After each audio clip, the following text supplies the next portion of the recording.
علیکم ناظرین، آئیے ہم آپ کو عمان کی سیر کرواتے ہیں۔ تو ہم پہنچتے ہیں مسقط انٹرنیشنل ایئرپورٹ پر۔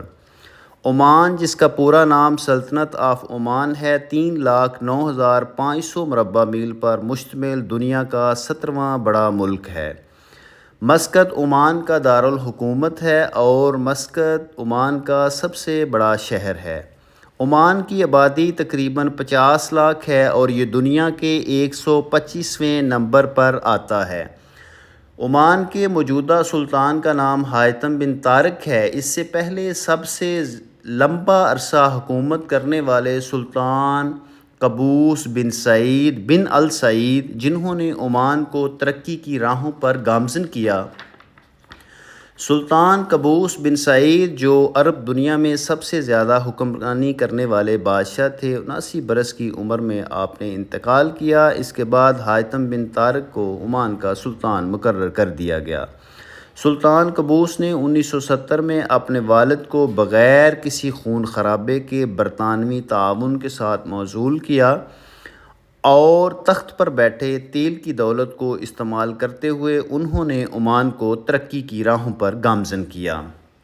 عمانی مصنوعات میں مشہور کھجور، مچھلی اور زرعی مصنوعات شامل ہیں۔ ناظرین، کراس خنجر عمان کا قومی نشان ہے، اس لیے اس کو عمان کے پرچم، عمانی کرنسی اور سرکاری عمارتوں پر نصب کیا جاتا ہے۔ مسقط میں ایک بہت بڑی مسجد ہے جس کا نام سلطان قابوس کے نام پر رکھا گیا۔ یہ فن تعمیر میں اپنا ایک مقام رکھتی ہے۔ اس مسجد کو تقریباً 6.5 سال کے عرصہ میں مکمل کیا گیا۔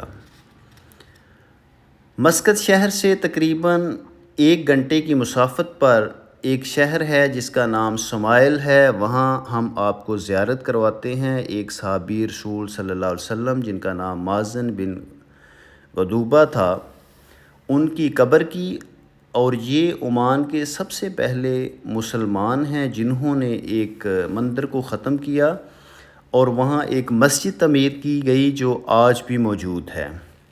مسقط کے بعد سب سے بڑا شہر صلالہ ہے جو خوبصورتی میں اپنا ایک مقام رکھتا ہے۔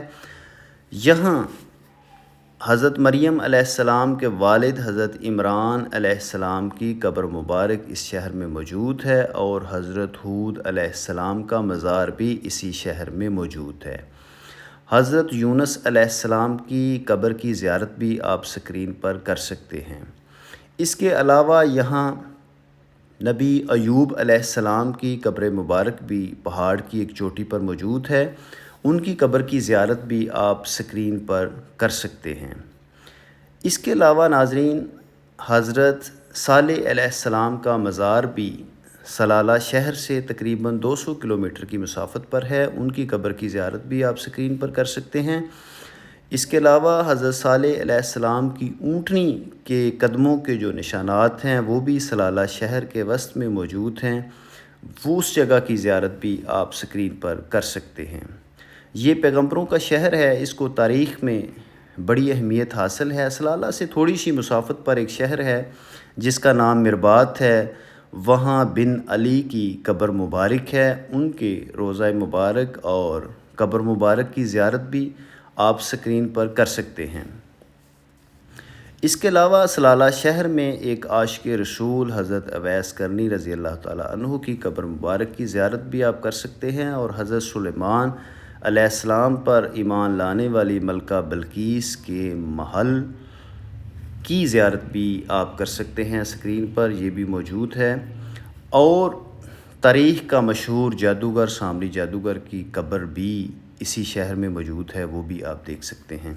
ناظرین، عمان کا ایک قانون یہ بھی ہے کہ اگر کوئی عمانی لڑکی کسی خارجی کے ساتھ شادی کرتی ہے تو اس کو بھی خارجی ہی تصور کیا جاتا ہے، اور اگر کوئی عمانی کسی خارجی لڑکی کے ساتھ شادی کرتا ہے تو اس کو عمانی تصور کیا جاتا ہے۔ عمان کے کھانے بہت مشہور ہیں۔ لیجئے ناظرین، عمان کی سیر مکمل ہوتی ہے اور ہم پہنچتے ہیں Muscat international airport per. Thank you.